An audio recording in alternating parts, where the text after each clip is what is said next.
Actually অনেক দিন ধরেই আমার কোনো স্কিন কেয়ার করা হয় না। তো আগে তো আমি একটা স্কিন কেয়ার রুটিন ফলো করতাম,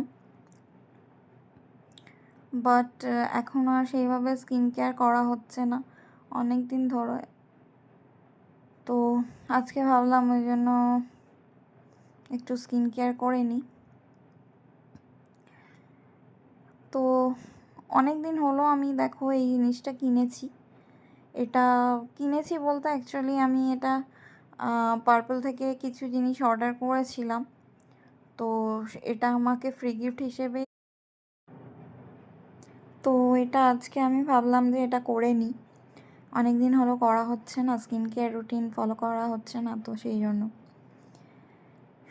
তো যাই হোক, এবারে আজকে তো আমি দেখো এটা অ্যাকচুয়ালি গুড ভাইবসের একটা ইনস্ট্যান্ট গ্লো সিট মাস্ক। এটা কিভাবে ইউজ করতে হয় সেটাই আমি তোমাদের সাথে শেয়ার করব। তোমরা হয়তো অনেকেই জানো, এটা অনেকভাবেই মানে অনেকেই ইউজ করেছো হয়তো। তো যাই হোক,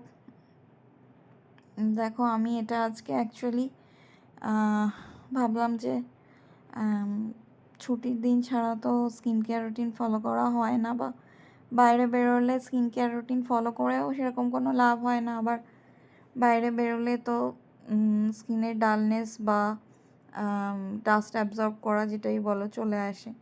আর আমার স্কিন যেহেতু খুবই সেন্সিটিভ, তো বাইরে বেরোলে তো আমার স্কিনে ভীষণভাবেই আর কি ডাস্টটাকে অ্যাবজর্ব করে নেয়। তো এখানে দেখো আমি সিট মাস্কটা একদম ভালো করে অ্যাপ্লাই করে নিয়েছি। তারপরে 15-20 মিনিট রেখে আমি সিট মাস্কটা আস্তে আস্তে করে রিমুভ করে। তো এবারে দেখো আমার স্কিনটা তো খুবই গ্লোয়িং হয়ে গেছে। এটা জানি না তোমরা ভিডিওতে কতটা ভালো বুঝতে পারছো, কারণ আমার ফোনের ভিডিও কোয়ালিটিটা একটু ডেটোরেট করেছে আগের থেকে। তো যাই হোক, মানে আমি ফিল করতে পারছি জিনিসটা, বা হাত দিলে আমার চিক্সগুলো বোঝা যাচ্ছে যে খুব সফট হয়ে গেছে। তো তোমরা যদি মনে করো তাহলে এই সিট মাস্কটা ইউজ করতে পারো। আর তারপরে তো আজকে সন্ধ্যাবেলা মা বেরিয়েছিল বলে আমার জন্য না, শুধু সবার জন্যই ভুট্টা নিয়ে এসেছিল। তো আমি যেহেতু এই কচি ভুট্টাগুলো খেতে বেশি ভালোবাসি, তো আমার জন্য মা নিয়ে এসেছিল, তাই বসে বসে এনজয় করলাম, ভুট্টাটা খেলাম, আর এটা তো খুবই টেস্টি ছিল। চলো টাটা।